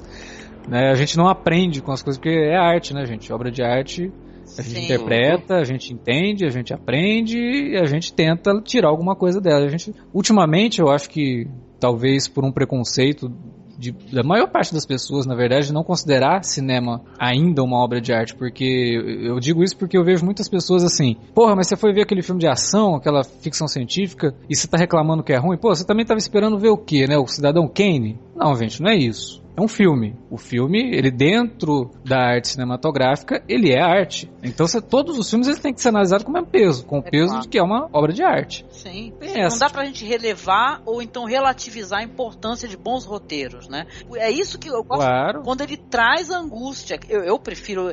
Eu sou alguém que eu gosto do cinema que ele ensina pelo choque. Entendeu? Então eu tenho uma tendência a gostar mais de obras assim. Mas eu compreendo, claro, né? Quem vai gostar de coisas assim, tem um viés mais otimista e tal. Mas é interessante filmes que eles têm um viés pessimista, que eles trazem muita reflexão até mais, né? Eu acho, né?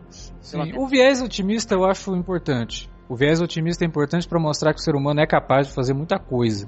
A gente não pode só ficar vendo nosso lado de destruidor, né? A gente tem que ver o lado que a gente é capaz de fazer. A gente é capaz de...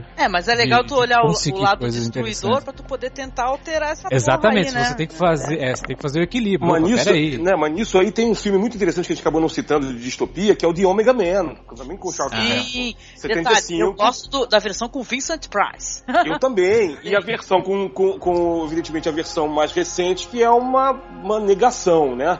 E aqui você falou, tenta trazer uma coisa otimista, mas de uma maneira que não faz sentido pra narrativa, né? Do Will Smith. O Alexandre tá devendo um podcast aí. Ele prometeu que vai rolar um podcast. A gente vai gravar um podcast sobre essa obra. Porque o do Omega Man, na verdade, mesmo no final, com o personagem do Charlton Heston morrendo, há uma esperança sim, né? Eles conseguem um antídoto lá, para se aplicarem, e você percebe, ok, então a humanidade vai continuar resistindo. Mas você não tem o endeusamento. Se bem que é engraçado, eu lembro que a cena que o Charlton Heston morre, ele morre pendurado de uma maneira que parece estar crucificado. Sim. Então tem é como a gente está falando agora, a imagem é forte, a imagem é potente. No do Will Smith, você tem que ficar aquela porra, ele explode, sacrifica. Não, ele é a lenda. Que não tem nada a ver com a origem. Nossa, não tem nada a ver com o do Price. Que tem a ver com o Richard Madison, né? Que é o cara que Sim. vira a lenda porque ele virou um monstro. Ele é o bicho-papão. Exatamente, sim. É por isso que eu gosto do filme do Vincent Price, entendeu? Sim. Porque mostra essa questão, entendeu? E detalhe, o filme é tão bom que ele nem precisa se chamar, né? Eu sou a lenda, algo do gênero, né? E tá mortes que matam, né? Isso, Mortos que Matam aqui no Brasil, né? Uhum. Eu gosto muito. Aliás, esse autor, ele é maravilhoso, né, gente? Esse Richard Madison. Meu Deus do céu. Acho que 1/3 ou 1/4 dos episódios de Além da Imaginação foi ele que escreveu. Sim, é por isso que é bom, né? Bom pro cacete. É demais. Sim. Aliás, não conheço gente que não gosta de Além da Imaginação, né? Que maravilha. Ele roteirizou também aqueles filmes daquela fase do Roger Corman, em que ele adaptava obras do Edgar Allan Poe com o Vincent Price. Alguns roteiros são do Matheson e também bem bacana, né? Que honra, né? Matheson, se eu não me engano, ele escreveu o episódio de Além da Imaginação que meio que foi uma inspiração pro James Cameron, né? No Exterminador do Futuro, que rolou até um processinho. Sim. E o James Cameron foi o Harlan Ellison. O Harlan Ellison. É do Harlan Ellison. E parece que o James Cameron perdeu o processo. Porque perdeu, tanto que depois ele colocou no primeiro filme. No primeiro filme ele colocou After the Works of Harlan Ellison. Exatamente. Uhum. Sem contar que o Exterminador do Futuro é bem X-Men Dias de um Futuro Esquecido, né? Saiu um ano antes, mas ok. Mas aí, mais alguma coisa interessante que vocês gostariam de mencionar? Porque eu acho que a gente tá chegando num ponto bom pra terminar o podcast. E Marcos, depois tu não esquece de fazer a tua relação.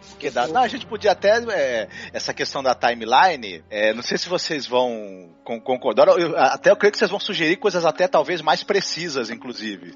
Mas se a gente fosse pensar que os filmes de ficção científica se conversam entre si, a gente poderia ter uma timeline, por exemplo, Soylent Green é um pouco antes dos eventos desse filme. Quando tá acontecendo a ação do filme do É Proibido Procriar, o cara, né, lá do Corrida Silenciosa poderia estar no espaço tentando replantar as florestas. E na parte desértica, o pessoal do The Ravagers está rodando o mundo. Mais pra a Liga Extraordinária das Distopias. Isso. Sim. Mais pra frente você poderia ter o Mad Max, porque aí o mundo ia ter gringolado de uma vez. E mais pra frente ainda você poderia ter os Ardós. Né? Não, antes dos fechou, Ardós. Não, antes dos Ardós, The Boy and His Dog. Sim, né? Do Harlan Ellison. Do Harlan Ellison, sim. E aí, coloca o The Road aí, cara, coloca. Porque olha só, gente, tem que explicar por que das relações. A questão do Mad Max, né, obviamente a falta de água, não é? Só que na época do Mad Max, o que aconteceu? Os homens, eles ainda eram capazes de fecundar uma mulher. No A Boy and His Dog, não. Existe uma sociedade subterrânea onde os homens não são mais férteis, né? Tanto que o personagem lá, o protagonista, ele vai ser sequestrado, né? Olha só que legal, né? Então é bem legal você fazer essas relações, porque parece que, de certa maneira, que o universo distópico, ele conversa entre si. Sim. Né? Você teria aquele núcleo ali onde a humanidade tenta se preservar, você teria os efeitos da radiação cada vez mais fortes e terríveis, e essa humanidade cada vez com menos saída, né? E se degringolando e caindo de novo para a barbárie ao longo do tempo, né? Não, e depois dos Ardós, se a gente quiser puxar muito, forçar muito, bota o Planeta de Macacos. Opa, tranquilo. Enquanto isso, numa estrada solitária, tem um pai e um filho também falando pra ele, mantenha a chama acesa, mantenha, dentro de ti. Porque na verdade, como a gente falou, né, todos esses são futuros que a gente tem medo que aconteçam, né? E alguns deles, para você chegar nele, tem que passar por outro, né? Que também já foi mostrado no cinema. Então dá para fazer realmente essa ligação aí.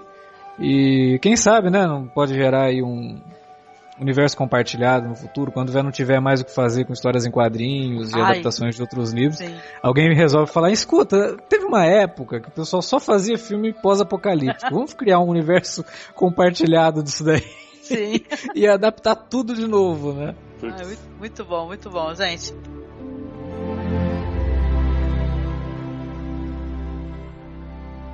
Faltou a gente comentar aquele final, né? Que é um final onde eles vão ter uma fuga, não é? Eles vão fugir vão ser pegos primeiramente, né? A gente não comentou isso, né?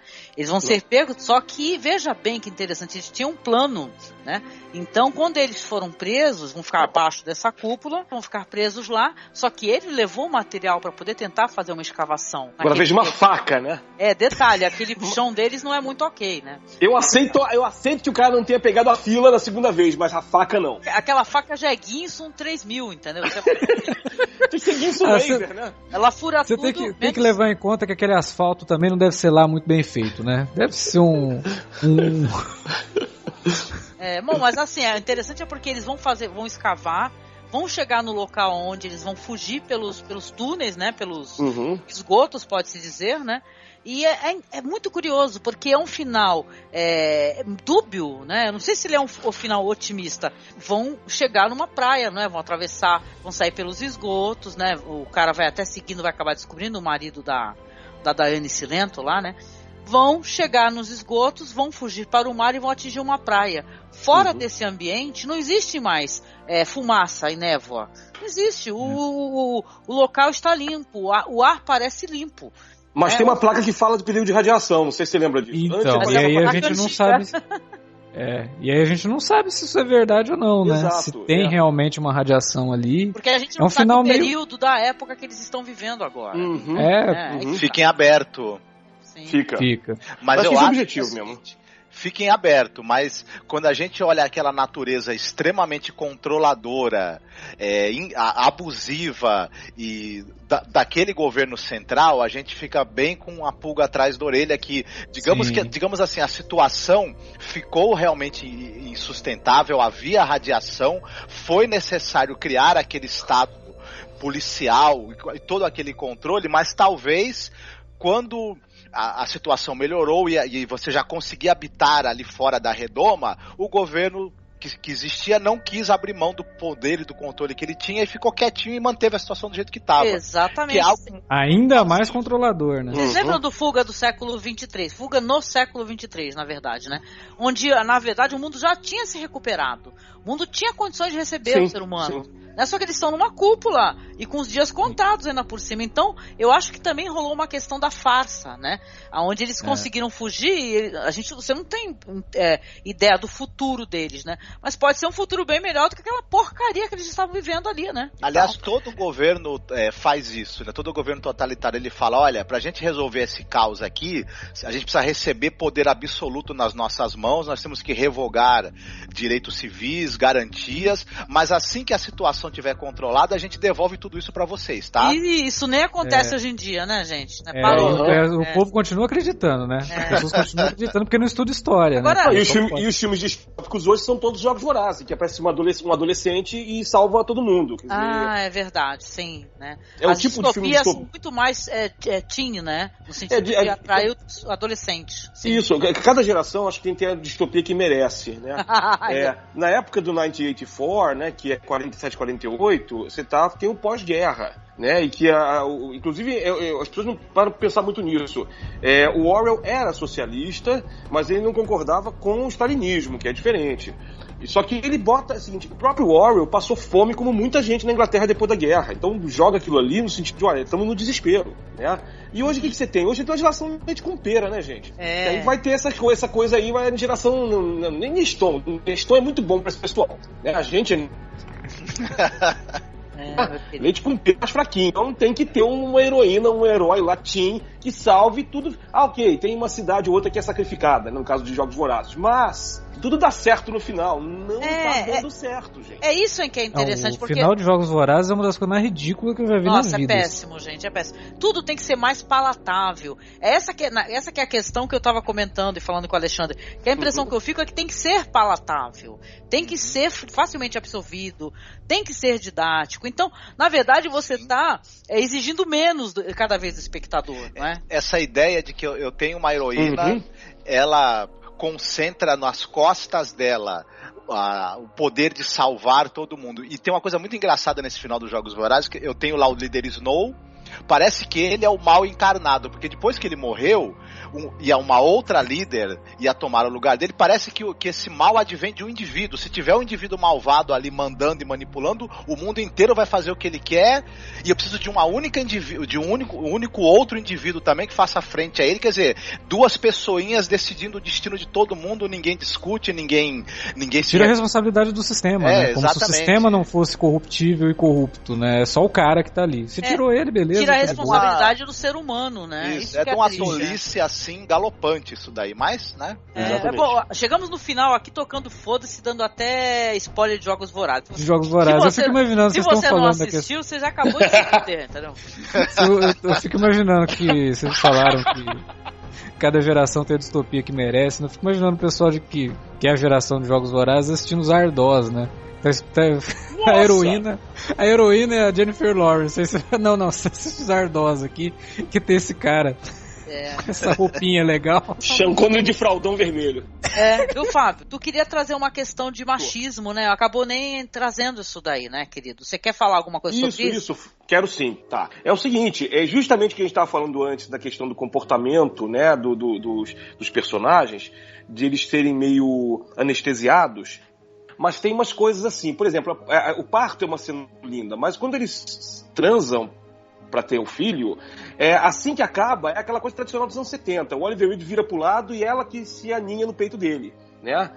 Ok, você pode entender pelo contexto do filme, e o Oliver Reed é um tremendo ator, entendeu? Mesmo nesse filme em que as atuações não precisariam ser muito exacerbadas, o Oliver Reed ele tem um trabalho contido ali que você vê que tá além do que pediram pra ele fazer, né? Então, ok, isso rola legal. Mas isso talvez também seja uma coisa do diretor, porque anos 70 era uma época que você não se preocupava muito com isso. Tem vários momentos em que ele quase que manda ela se calar, e a impressão que dá é que a Geraldine Chaplin tá uma oitava acima, tentando fazer uma mulher meio histérica de vez em quando. E a Diane Cilento faz direto, né? Tá rolando gaslighting aí, né? Sim. Porra, total. E tem uma cena mais pro final que até o Don Gordon dá ali uma bifa, né, nela, né, pra ela cair, ou é o Oliver Reed que faz isso, eu não lembro agora. Não, é o Don Gordon, quando ela é o Don Gordon, porque ela entra no meio e fala, não, parem de discutir vocês, não sei o que, e ele dá um tapa nela. Uma bifa que ela cai no chão, entendeu? Então, quer dizer, é o tipo de coisa que talvez naquela época não passasse batido, tipo, ok, mas não é ok, né? Então, é interessante ver que talvez uma coisa que tenha ficado datada no filme que seja isso, né?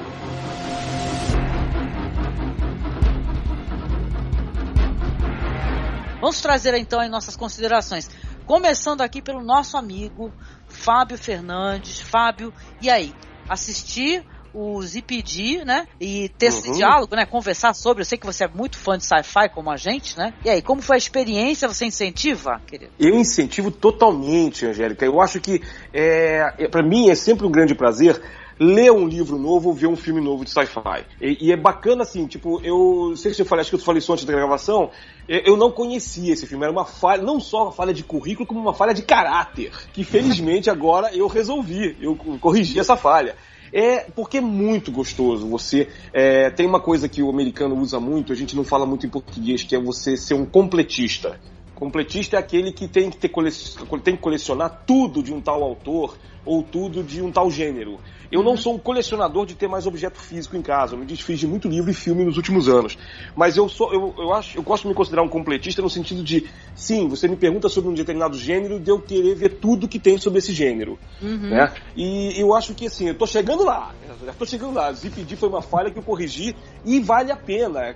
Né, ouvinte, tudo que está sendo dito aqui, você pode encontrar 2, 3 falhas, que sempre haverá falhas de currículo, falhas nos efeitos práticos, alguma coisa na atuação, mas as soluções dadas foram muito boas e o roteiro é um roteiro inteligente.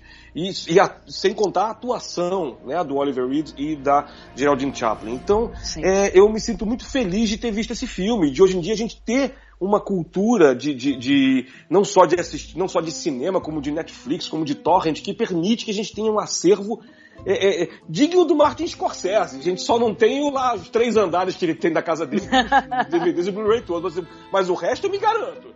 E acho que vocês só têm a ganhar vendo esse filme. Sim, meu amigo. E aproveitando aqui, emendando aqui, que é claro que a pessoa vai querer conhecer aonde que você está contribuindo na internet, né?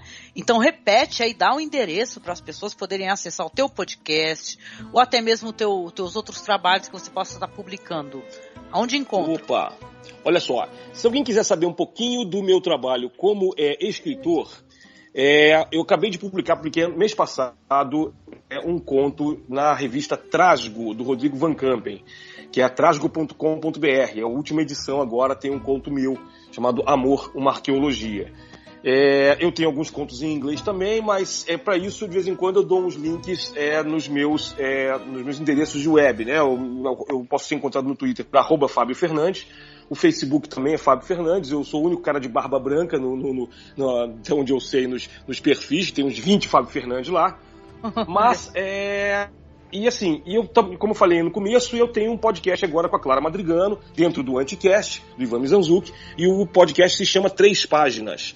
A gente faz um trabalho de leitura crítica. A gente lê contos dos ouvintes, os ouvintes mandam pra gente, e a gente lê sempre só a primeira página de cada conto. Então são 3 contos por edição de podcast. E a gente faz uma análise do começo da história. O que leva a gente a querer continuar lendo a história, né? Então a gente está fazendo um trabalho legal com isso. E esse trabalho é gratuito, evidentemente. First come, first serve. As pessoas mandam, a gente vai pegando e vai lendo. E quem quiser fazer esse trabalho mais a sério, tipo, olha, eu tenho um conto grande que eu quero mandar para uma revista, mas eu estou meio inseguro, eu tenho um romance que eu estou fazendo agora, mas eu não tenho agente literário, não tenho ninguém que me dê um feedback, eu presto serviço de leitura crítica. Vocês podem me procurar através desses endereços de rede social e eu dou os detalhes para vocês. Tá feito o meu jabá. Obrigado. Muito obrigada, viu, Fábio? Um prazer muito grande. Espero que a gente volte a gravar, viu, querido? Porque eu gosto muito de você, a gente interage muito, né? Chega a ser estranho e bizarro a gente gravar pouco, né? Porque a gente tá sempre interagindo, né? Tem muito. Mas a gente vai gravar mais. Quero muito participar contigo de mais programas aqui. Sim, olha lá. O Alexandre também fica a dica, viu, Alexandre? O Fábio é uma pessoa maravilhosa, viu? Chame para os seus podcasts falando de sci-fi e tal. Ele é uma pessoa que contribui muito, viu, querido? Você tinha falado, né, que a gente tinha combinado de gravar sobre o Omega Man, né? Sei, vamos ver. Vamos ver, bota na agenda. E você, Marcos? E aí, considerações finais, querido? Fale um pouco aí sobre as suas impressões. Quanto ao filme, é um filme angustiante, por vezes incômodo, mas eu acho que ele discute algumas questões que ainda são válidas no dia de hoje e lembra também quem nós somos enquanto seres humanos, o que é importante pra gente enquanto sociedade, enquanto espécie e também enquanto indivíduos. Então eu acho que é um filme que por incrível que pareça, ele ainda continua atual, interessante. Para quem gosta de ficção científica, eu acho então o convite para conhecer, para apreciar é dobrado, que eu acho que vai ser algo muito curioso. Vale a pena também para quem gosta do Oliver Reed e da Geraldine Chaplin, que são 2 atores excepcionais e estão muito bem também nesse filme. Então acho que tem N razões interessantes para que as pessoas conheçam e aproveitem. Com certeza, meu querido. Muito obrigada. Você, Alexandre, primeiramente, muito, muito obrigada por você aceitar nosso convite, viu? E fale aí um pouquinho, então, em suas considerações finais. Fale do Cine Alerta, que é um podcast que eu gosto muito. Gente, ouvintes, eu sou chata com podcast, entendeu? Eu sou tão chata com podcast quanto eu sou com as obras, entendeu? Que eu procuro muita coisa, mas eu tenho que gostar, eu tenho que curtir para eu poder divulgar. Então eu divulgo muito o Cine Alerta, querido. Obrigada por você vir aqui colaborar com a gente no Masmorra. Eu que agradeço o convite, Angélica. O Cine Alerta, cinealerta.com.br. A gente tem podcasts quinzenais, o Alerta Vermelho, né, que é o podcast principal. Comenta filmes, gêneros, épocas, diretores, né? E tem os minicasts, né? Que são podcasts que a gente pega um seriado e semana a semana grava ali sobre episódio a episódio de algumas séries, né? A gente tá terminando agora Mr. Robot, mas a gente faz de Game of Thrones todo ano, né? E várias outras séries. Vão começar agora Ash vs Evil Dead. Olha, que maravilha, sim. Esse a gente não fez no ano passado, mas a gente vai recuperar esse erro cometido. Tô lá no Twitter, @AlexLuizBR, pra quem quiser me seguir, de vez em quando eu dou umas dicas lá e tal. E sobre o filme, eu acho que é um filme essencial, assim, pra quem gosta de ficção científica. tem que conhecer. É um filme que, como eu disse lá atrás, é um filme de ideias e que um diretor com pouco conseguiu fazer muito, assim, conseguiu transmitir essas ideias de uma forma muito, muito peculiar, né, num filme que pode não ser tão fácil para o público de hoje, para o público mais novo, né, que não está acostumado com esses filmes, mas eu acho que tem que começar de algum jeito. Então, o ZPD aí é um bom filme. E depois vai procurar os outros dessa época também, as outras ficções científicas dessa época, que são muito interessantes. Tem filmes melhores, né? Tem filmes piores, bem piores, inclusive. Mas que eu acho que todos devem ser conhecidos, assim. Nessa época, como a gente falou, era uma época de filmes de ideias. Então, mesmo os filmes ruins, se você pegar um e falar, porra, não gostei desse filme, eu duvido que você não tire nada dele, né? Então, o ZPD com certeza não tá na seleção de filmes ruins, né? Ele tá na seleção de filmes bons e merece ser conhecido, sim. Ótimas interpretações, direção muito interessante. Uma pena que, como a gente falou lá no começo, o cara fez pouca coisa, né? Mas uma passagem curta pelo cinema, mas uma passagem que deixou a marca dele ali e que vale muito a pena. Sim, querido. Obrigada, viu? Adorei as tuas considerações, viu, Alexandre? Valeu. Vamos lá. E a sua host aqui, eu sou fã de sci-fi, eu sou altamente suspeito, eu curto isso daí. Pra mim, eu já era fã, porque eu acho que tá meio interligado, ou é viagem na minha cabeça. Eu sou fã de terror. E não é de estranhar que eu sou fã de sci-fi, entendeu? Eu gosto de universos onde as coisas vão dar merda, entendeu? Eu ainda gosto de um sci-fi que fica prevendo coisas destruidoras, entendeu? Essa sou eu. Eu curto muito. Eu acho que essa espécie de obra é uma obra enriquecedora. E a gente coloca isso daqui, o nosso casting aqui do Classic, ele costuma ser de pessoas mais velhas, né? Normalmente. E hoje até o Alexandre, dentro dessa podcast, até que é uma idade, né, Alexandre? Quantos anos você tem? Desculpa perguntar. Eu tenho 31. Ah, então, tu é um menino, né? Porque aqui normalmente a gente pega, todo mundo mais de 40. Eu sou vovô então, né? Ah, pô, eu tô com 45, eu tô com 50. Né? Tá com 50? Olha lá, tá vendo? Mas assim, eu digo assim, porque nós temos o Paulo Elache, né? Que ele não tá hoje gravando com a gente, mas ele sempre grava. Então, nós todos mais velhos, muita coisa a gente já assistiu e vai reassistir pra poder divulgar, né? A gente pega essas obras mais pouco discutidas, sabe? Assim que, ninguém fala nada. Então, eu acho que a ficção científica, os filmes desse conteúdo, eles trazem reflexão. Eu sempre falo que o cinema é para isso, ele é para reflexão, ele é para diversão, também para dar risada, né? Mas ele é para reflexão. Então eu gosto disso. Eu acho uma coisa construtiva. Eu não vejo isso de maneira negativa. O ZPD, os filmes que a gente citou, que a gente mencionou aqui, até o próprio filme do Cuarón, Filhos da Esperança. Então são filmes que servem para isso, para uma boa reflexão, né? E para boas discussões, como gerou aqui, né? E eu queria trazer aqui rapidinho, porque a gente falou pouco talvez dos atores, né, eles são atores maravilhosos, mas eu queria dar um foco aqui na Geraldine Chaplin, né, que a Geraldine Chaplin nessa época desse filme, ela era casada com quem? Com Carlos Saura, que ele é um diretor espanhol maravilhoso. A gente já dedicou um podcast falando mais do cinema, onde o Saura ele aborda a dança, né, a música e a dança, né, a gente falou da trilogia flamenca do Saura, mas a Geraldine Chaplin, ela está nos filmes de viés político do Carlos Saura, né, enquanto ela era casada com ele, né, O Jardim das Delícias, Ana e os Lobos, né, então é muito interessante você procurar, além da ficção científica, filmes que eles, veja bem, o Carlos Saura, ele gravou esses filmes sem sair da Espanha. Agora vocês reflitam como é que no meio de uma ditadura, um diretor com esse conteúdo, né? E porque o Buñuel, ele fazia obras contundentes, mas muita coisa ele gravou fora da Espanha, né? O Saura ficou lá, entendeu? E gravando A Caça do Carlos Saura, por exemplo, é um filme que ele é obviamente um retrato da ditadura que está acontecendo, né? Só que ele fez isso, né, através de metáfora, né? Então eu gosto muito disso. Eu queria que vocês, nossos ouvintes, nos acompanham aqui no Sci-Fi, fossem atrás, né, das obras que a Geraldine Chaplin gravou enquanto esposa do Carlos Saura, porque são excepcionais, né? E busquem também o podcast, porque é lindo, gente. A gente falou da trilogia flamenca e foi foda, foi lindo, é poderoso. Né? Então foi demais gravar com vocês, agradeço muito. Primeiramente, obrigada, né, por sua audiência, e entre em contato com a gente, né? A gente sempre busca o feedback, gente, gente, ele é não digo nem o pagamento, né?